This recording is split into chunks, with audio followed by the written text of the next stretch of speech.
Toujours une grande joie de retrouver toute la famille de l'école gratuite de la foi. Soyez tous bénis et j'espère que chacun a sa Bible, de quoi prendre note et un stylo. Notre cours d'aujourd'hui est intitulé « Fortifie-toi et prends courage ». Fortifie-toi et prends courage. La parole de Dieu déclare quelque chose de très intéressant et on doit veiller à cela avec beaucoup d'attention parce que le Seigneur nous met en garde sur les choses qui peuvent nous empêcher de réussir dans la vie, les choses qui peuvent nous empêcher de sortir de la maladie, les choses qui peuvent maintenir en place des jougs ancestraux, spirituels et autres. Il attire notre attention. On va d'abord lire Osée chapitre 4, verset 6. Mon peuple est détruit parce qu'il lui manque la connaissance. Puisque tu as rejeté la connaissance, je te rejetterai et tu seras dépouillé de mon sacerdoce. Puisque tu as oublié la loi de ton Dieu, j'oublierai aussi tes enfants. Le Seigneur nous met en garde en nous faisant comprendre que ce qui nous arrive de négatif, ce que l'on peut voir nous échapper, les douleurs par lesquelles on peut passer, les saisons défavorables qui peuvent nous environner, toutes ces choses négatives sont dues d'abord à un manque de connaissance. Et lorsqu'on parle de connaissance, tout n'est pas d'apprendre des choses, tout n'est pas de jeûner, tout n'est pas de prier, parce que connaissance ne veut pas dire prière. Connaissance ne veut pas dire jeûne. Connaissance ne veut pas dire présence physique dans l'église locale. Connaissance ne veut pas dire écoute passive de la parole de Dieu. Non. La Bible déclare « Fortifie-toi et prends courage ». La connaissance, donc le Saint-Esprit, veut nous doter aujourd'hui. C'est une connaissance qui va nous permettre de mieux cerner et de mieux comprendre ce que Dieu dit, ce qu'il nous dit lorsqu'il dit à tout un chacun. Fortifie-toi et prends courage. Notre adresse biblique à laquelle nous avons rendez-vous avec le Saint-Esprit est Josué plutôt, chapitre 1, au verset 6. Josué, chapitre 1, verset 6. Il est dit, fortifie-toi. Le verbe fortifier, c'est fortifier selon les dictionnaires. C'est une manière d'être plein d'énergie, une manière d'être solide physiquement et spirituellement. En Josué chapitre 1 verset 6, il est écrit que fortifie-toi et prends courage. Souvent, lorsque nous lisons cette parole de Dieu, fortifie-toi et prends courage, depuis que nous sommes devenus enfants de Dieu, jusqu'à ce jour, cette parole, ce dont on nous a appris au sujet de cette parole, ce qu'on a entendu concernant cette parole, et la manière dont on l'a reçue, laisse généralement penser qu'il s'agit d'une fortification physique. Tout à l'heure, nous avons lu, le Seigneur a dit en Osée chapitre 4, verset 6, « Mon peuple périt », c'est-à-dire échoue, c'est-à-dire n'y arrive pas, c'est-à-dire est en échec, c'est-à-dire demeure dans l'endettement, dans le surendettement, et c'est-à-dire demeure à la queue leu, c'est-à-dire rase les murs de la société, c'est-à-dire demeure au chômage, n'y arrive pas. Dieu dit, faute de connaissance. Fortifie-toi pour Dieu, parce que il est bien d'avoir de la connaissance. Mais pour autant, il faudrait savoir, est-ce que la connaissance que j'ai est purement humaine? Est-ce que la connaissance que j'ai est aussi spirituelle? Et si elle est spirituelle, est-ce que c'est une connaissance qui peut me permettre, une fois mise en pratique, voir ma vie changer et aller de l'avant, avoir du succès? Fortifie-toi et prends courage en général.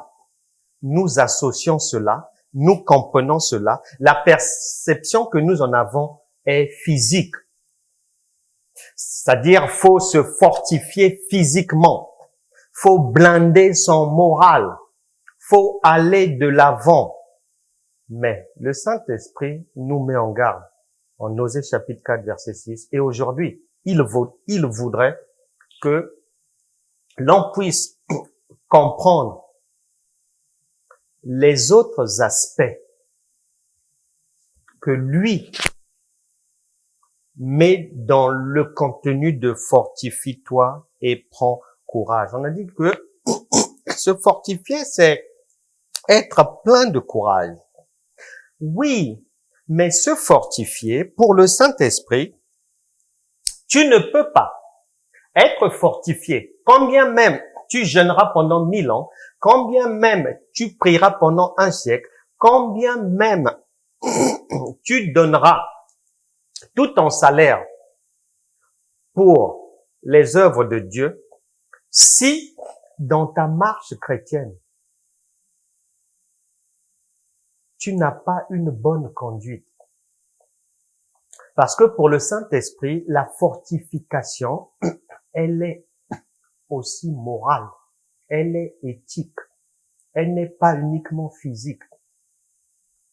Elle ne se limite pas au blablabla humain, aux défis que l'on lance à droite, à gauche, pêle-mêle, ça et là. Parce que, dit-on, on est rempli du Saint-Esprit et que Dieu fera. Dieu ne fera pas si ta conduite n'est pas bonne, si tu ne marches pas dans l'honnêteté. Se fortifier, pour le Saint-Esprit, se tient dans le verbe se fortifier. Il y a la sanctification, il y a la paix, il y a la joie, il y a l'amour du prochain. Qu'en est-il pour toi? Comment avais-tu compris cette parole de Dieu, cette recommandation divine? Parce que la bonne conduite est un passage obligé pour recevoir le secours de Dieu, pour réjouir le cœur de Dieu. Il n'y a pas de marche dans la foi sans bonne conduite, sans bonne éthique, sans bonne morale. Et les enfants d'Israël ont expérimenté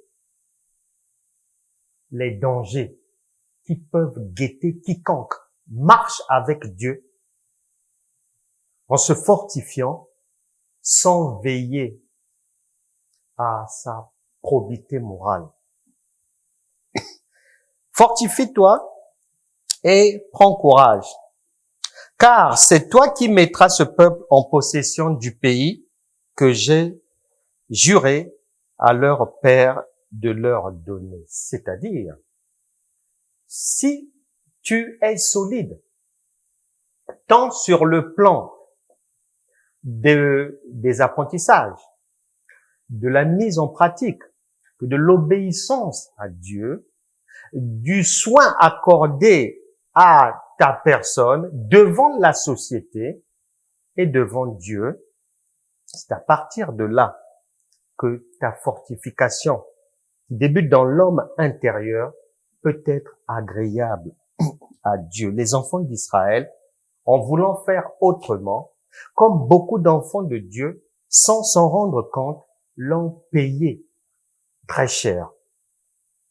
Josué, chapitre 7, versets 10 à 13. Ils ont rencontré un problème. Dieu est avec eux. Dieu leur dit, allez-y.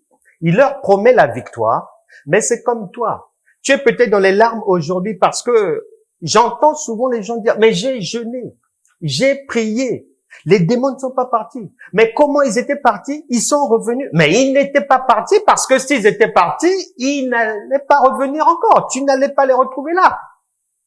Beaucoup de gens disent, j'ai donné des dîmes, j'ai donné des offrandes, je m'implique dans l'œuvre de Dieu, mais ma vie n'avance pas. Les vies de mes enfants n'avancent pas. Ils sont en échec scolaire. Est-ce que Dieu m'a oublié? Pourquoi cela? Non. Tu avais oublié. Tu ignorais, conformément à Osée chapitre 4 verset 6, que dans la fortification, que dans la foi, que dans la fortification de l'homme intérieur, il y a un ingrédient qu'on appelle l'honnêteté, la bonne probité morale, la bonne conduite, qui, si cet ingrédient te fait défaut, tu ne seras pas fortifié en réalité. C'est pour ça que beaucoup de prières ne marchent pas. Les enfants d'Israël, Dieu marchait avec eux, Dieu leur a dit d'avancer, ils vont réussir, mais ils ont eu un problème et ils se sont posé des questions. Josué chapitre 7, versets 10 à 13. L'Éternel dit à Josué, lève-toi, pourquoi restes-tu ainsi couché sur ton visage? Israël a péché, ils ont transgressé mon alliance que je leur ai prescrite. Ils ont pris des choses dévouées par interdit. Ils les ont dérobées et ont dissimulé. Et ils les ont cachées parmi leurs bagages. Aussi les enfants d'Israël ne peuvent-ils résister à leurs ennemis? Ils tourneront le dos devant leurs ennemis, car ils sont sous l'interdit. Je ne serai plus avec vous si vous ne détruisez pas l'interdit du milieu de vous. Lève-toi, sanctifie le peuple. Tu diras, sanctifiez-vous pour demain, car ainsi parle l'Éternel, le Dieu d'Israël. Il y a de l'interdit au milieu de toi, Israël. Tu ne pourras résister à tes ennemis jusqu'à ce que vous ayez ôté l'interdit du milieu de vous. Est-ce qu'il y a quel est l'interdit de ta vie? Pour que les choses ne marchent pas, pour que ton commerce n'aille pas de l'avant. Tu accuses peut-être la concurrence, mais pour Dieu, c'est pas la concurrence. Au-dedans de toi, comme les enfants d'Israël, il y a quelque chose qui pose problème. Qu'est-ce que tu as dans ta maison qui est une idolâtrie pour Dieu? Qu'est-ce que tu fais qui n'est pas agréable à Dieu? Est-ce que tu es dans l'adultère alors que tu es chrétienne? Est-ce que tu es dans l'adultère en tant que chrétien? Et l'adultère n'est pas seulement physique. As-tu pris un engagement que tu n'avais pas respecté? Il y a peut-être 10 ans de cela. C'est un genre d'adultère. Cela ne te permettra pas d'aller de l'avant. Parce que pour que tu sois fortifié selon le modèle divin, il ne faut pas que Dieu trouve quelque chose à reprocher. Même si la société ne voit pas le mal que tu fais ou que tu as eu à faire physiquement, visuellement, Dieu voit tout. Il te montre ça ne va pas. Il te dit que si les choses n'ont pas avancé, si tu as jeûné, prié et médité la parole longtemps sans résultat, comme les enfants d'Israël, il n'y a rien de nouveau sous le soleil. Il y a quelque chose au-dedans de toi qui pose problème à Dieu. Est-ce que tu es dans cette situation? Parce que les Israélites, avec Josué, il y avait quelqu'un. Est-ce que c'est toi qui empêche la famille d'aller de l'avant? Est-ce que c'est toi qui empêche l'entreprise d'aller de l'avant en détournant l'argent de l'entreprise, le matériel de l'entreprise, les équipements de l'entreprise? Est-ce que, à quand d'aujourd'hui, c'est toi? Un jour, j'ai rigolé. Un frère a cherché à me voir absolument. Et nous nous sommes vus. On s'est attablé sur une terrasse et il m'a raconté. Il avait des problèmes dans son foyer, problèmes avec madame. Ils étaient sur la voie du divorce. Et lui ne savait pas. Sa femme, la vengeance, pour ceux qui ne connaissent pas Dieu, est un plat qui se mange froid. Pour ceux qui connaissent Dieu, à Dieu la vengeance et la rétribution. Mais elle ne connaissait pas le Seigneur. Elle a décidé de faire manger la poussière à son mari. Ils étaient en train de divorcer. Elle a attendu un jour où le mari devait arriver à une certaine heure sur son lieu de travail. Très tôt le matin, elle s'est présentée sur le lieu de travail. Elle demande à voir le directeur. Il n'était pas là. Elle demande à voir son adjoint. Il n'était pas encore arrivé et un chef d'atelier va la recevoir. Et là, toute la rancune, elle va déverser la rancune. Ça faisait 25 ans que son mari travaillait dans cette société. Elle va sortir du sac des produits, des articles fabriqués par la société en demandant au monsieur, est-ce que vous reconnaissez que ça vient de chez vous? Oh oui, mais ça sort d'où? Non. Tous les jours, mon mari vole les articles de la société. À tel endroit, il a loué un box où tout est chargé là-bas et il vend cela petit à petit. Regardez votre employé, ce qu'il fait depuis des années.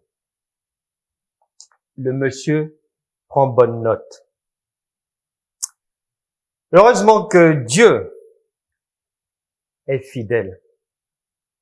Et c'était une mise en garde que le Saint-Esprit adressait à ce frère ce jour-là. Pourquoi? Parce que, en fait, la personne qui avait reçu sa femme, elle-même, était en affaire de détournement des choses du boulot avec son mari.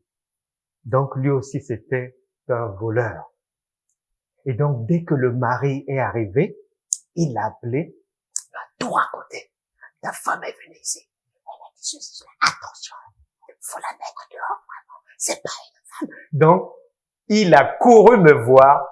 Je lui ai dit, Dieu vient de te mettre en garde pour la dernière fois. Arrête cela. Toi aussi, lui, c'était les affaires du boulot. Je ne sais pas ce que toi tu détournes.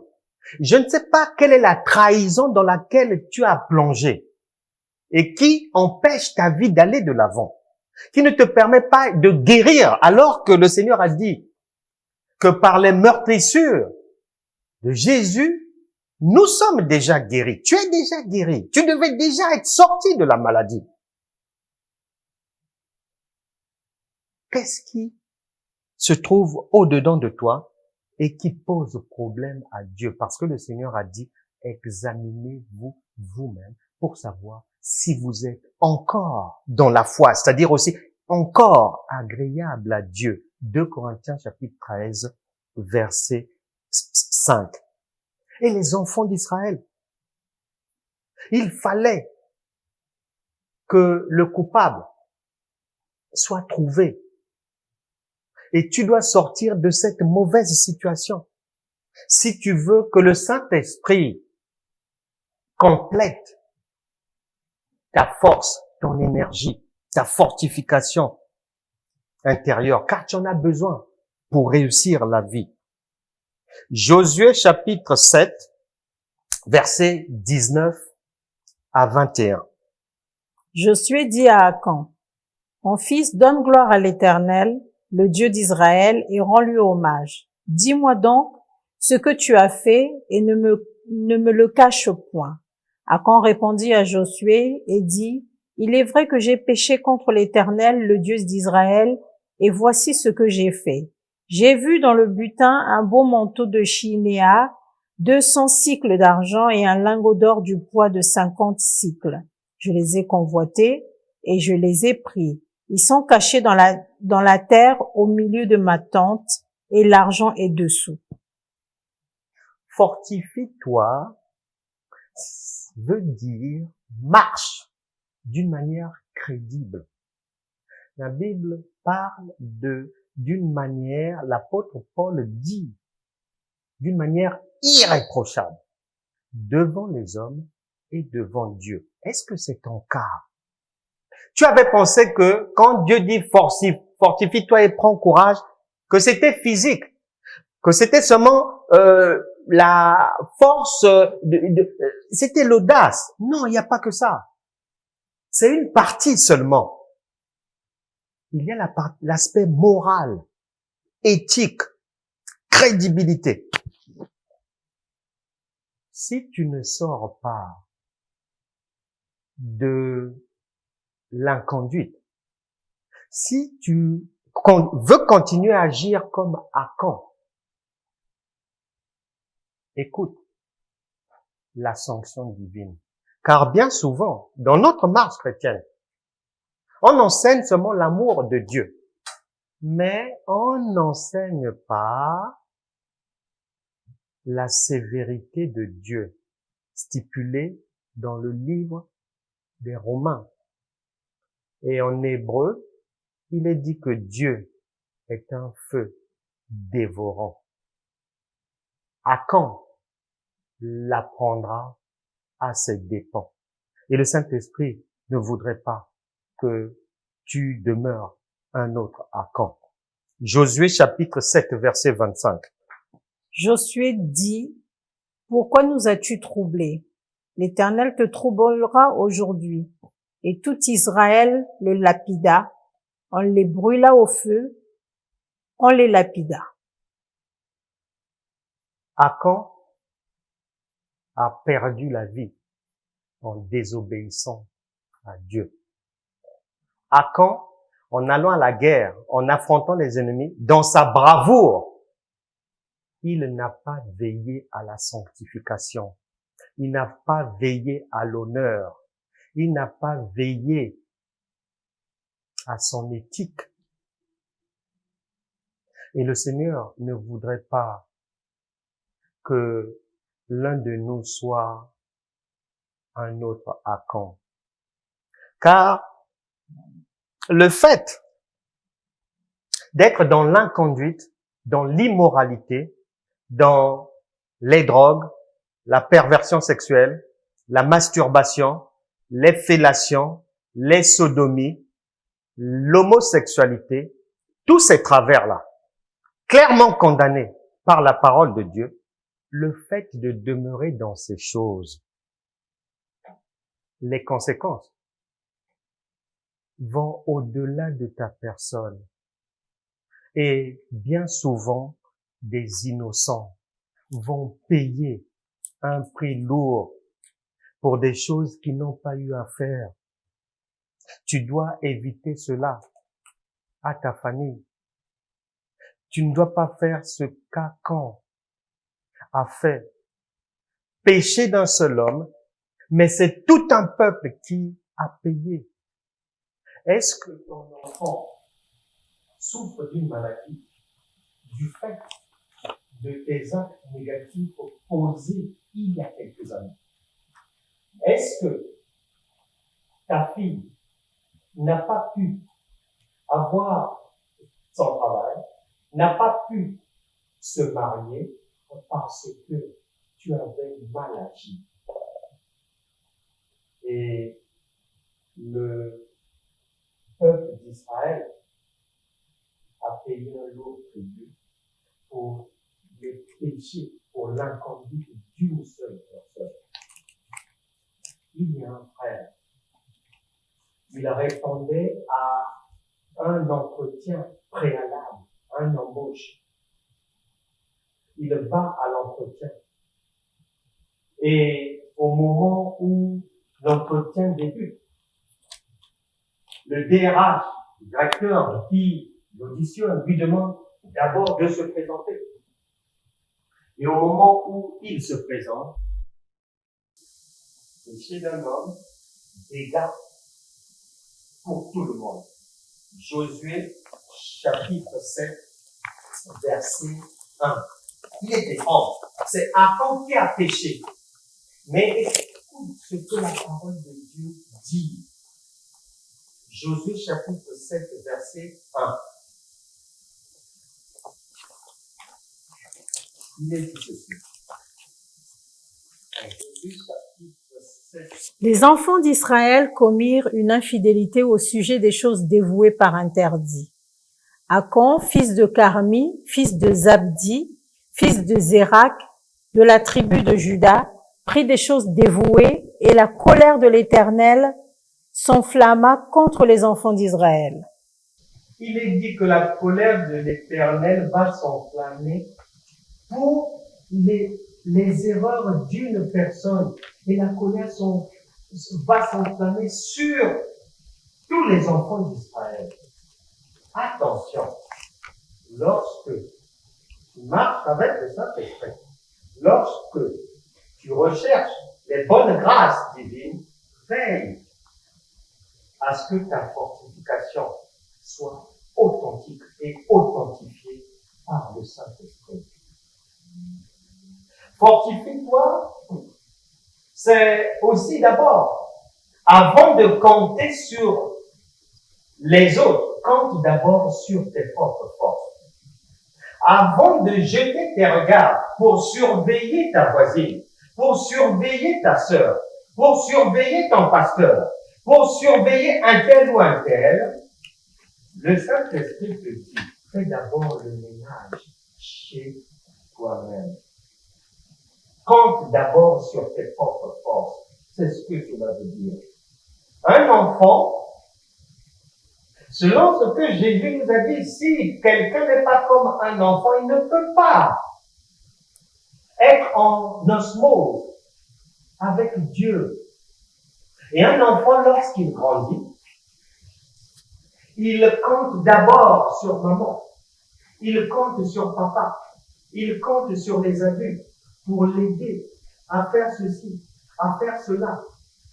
Mais, une fois qu'il grandit, il n'a plus besoin d'aide. Il a besoin d'indépendance et de faire les choses seul. Dans le Seigneur, la fortification, à l'intérieur, il y a aussi la croissance, l'indépendance. Pourquoi tu continues à dépendre des pasteurs? Pourquoi tu continues à dépendre des prières des autres? Pourquoi tu continues à compter seulement sur les autres, les intercessions des autres? Compte d'abord sur tes forces, prends ton indépendance spirituelle et le reste viendra en soutien à ce que toi-même, tu as déjà commencé à faire.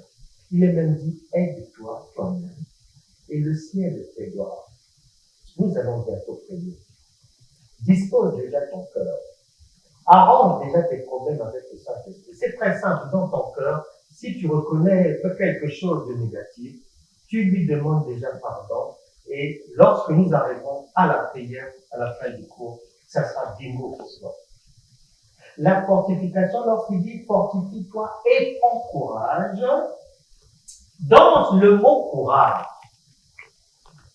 je disais que l'absence de connaissance nous plonge dans la défaite. Dans le mot courage, on associe toujours cela dans notre galaxie chrétienne à quelque chose de physique, à quelque chose de faut y aller, à quelque chose qu'il faut tenir. Pour Dieu, non. Courage. pour le Saint-Esprit veut aussi dire que tu prennes le courage de demander pardon à quelqu'un. Que tu prennes ton courage pour accepter le pardon de l'autre qui t'avait fait du mal. On oublie souvent cela. Prendre courage, on lit toujours cela à l'audace. Mais pour le Saint-Esprit, si tu demeures seulement avec l'audace en tête, c'est de l'inachevé.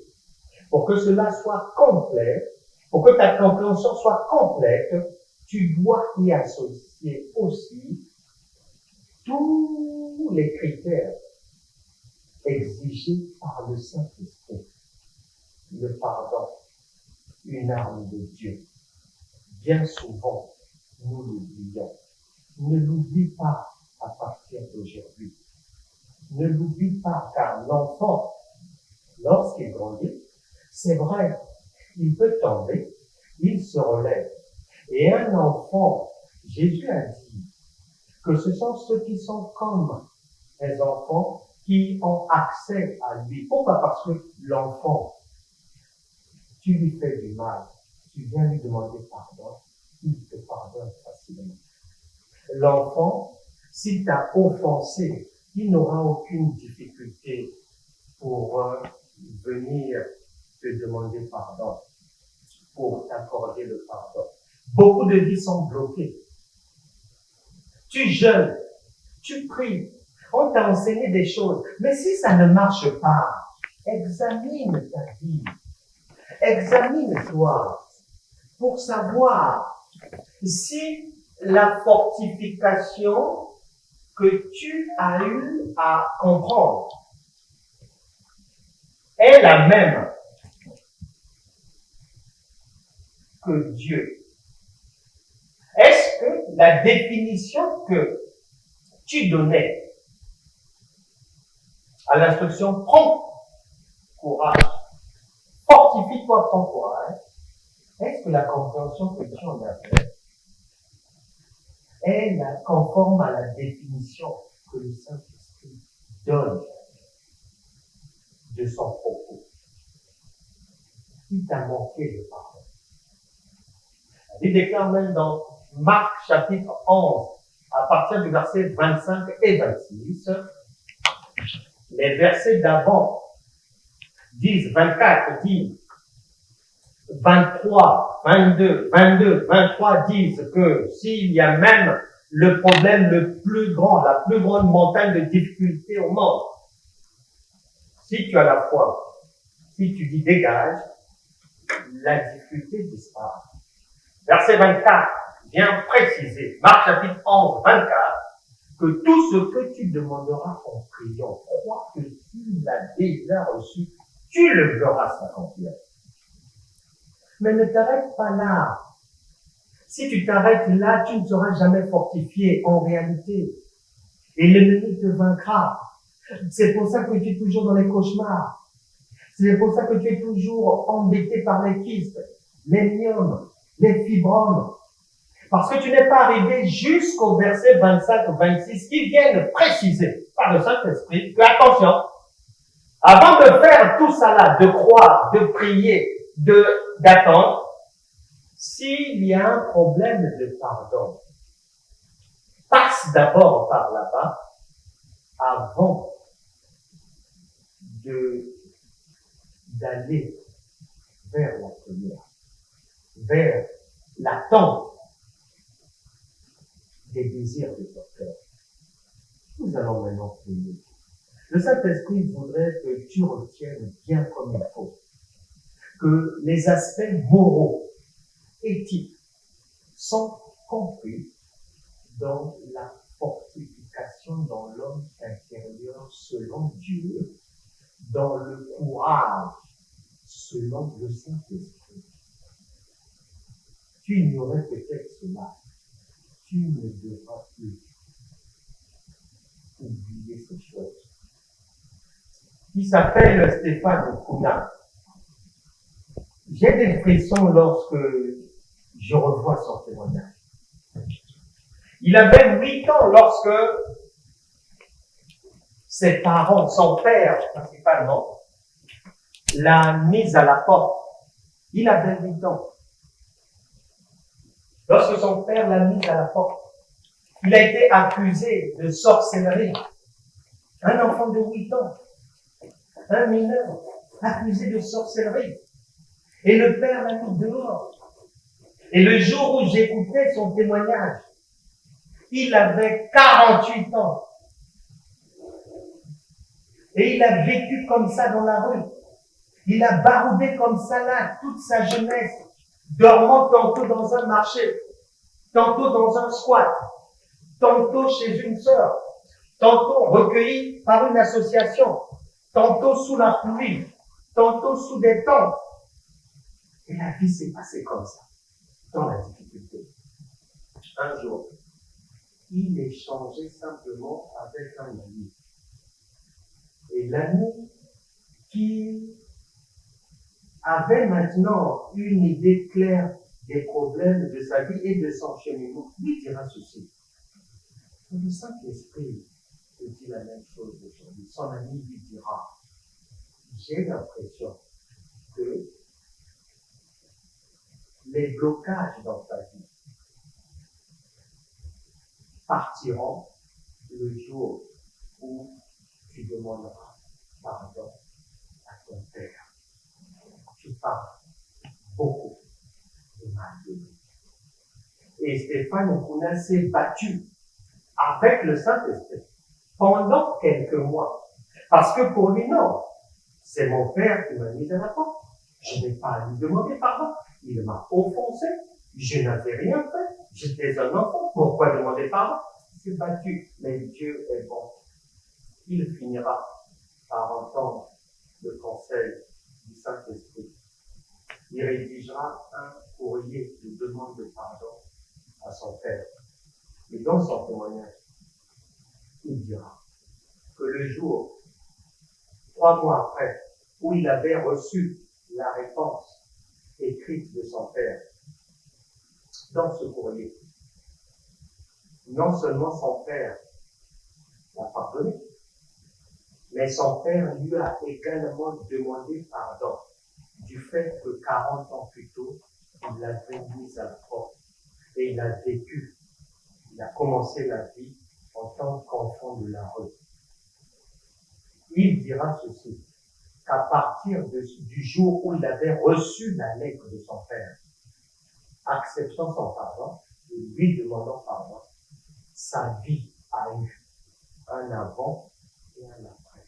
Il n'a pas eu besoin de crier, de gêner. À partir de ce jour, dit-il, tout ce qui ne marchait pas dans sa vie a marché sans qu'il ne s'en rende compte, sans qu'il ne demande quoi que ce soit. Tout ce qui était fermé, les portes se sont débloquées et il a prospéré à partir de cette demande de pardon.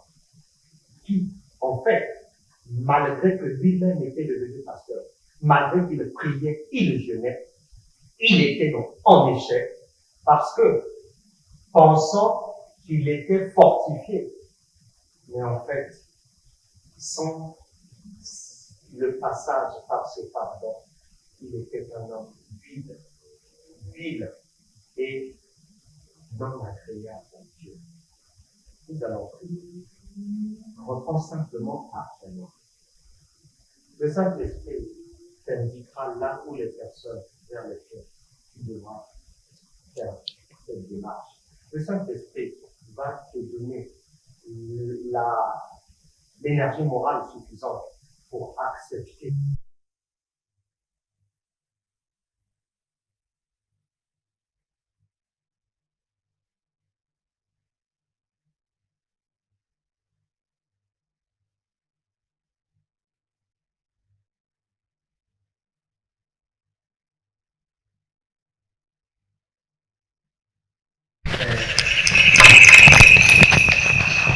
Reprenez simplement après moi. Seigneur Jésus, me voici devant toi.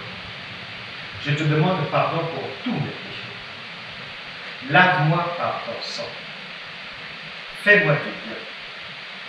Je crois maintenant que je suis devenu un enfant de Dieu et que je figure désormais parmi les gens de la maison. Par conséquent, illumine au nom de Jésus, que la puissance de la résurrection de Christ visite tout un chacun d'entre nous. Que toutes les choses qui étaient bloquées à l'arrêt marchent à partir de maintenant dans vos vies. Que ce soit dans le commerce, que ce soit pour les enfants, que ce soit pour le mariage, que ce soit pour la santé, que ce soit pour l'éducation des enfants, que ce soit pour les projets de vie, que ce soit pour les promotions professionnelles, que ce soit pour le bon sommeil de la nuit, que ce soit pour la paix, la joie, le bonheur. Recevez sans limite les diverses grâces de Dieu. Amen. Amen. Voilà les amis, n'oubliez pas de réviser vos cours, de prendre des notes, de les relire parce que la foi vient par ce que l'on entend et la répétition est la mère des sciences. N'hésitez pas à inviter des proches, des amis. Dieu vous fera du bien. Nous aurons un devoir prochainement. D'ici là, portez-vous bien. Amen.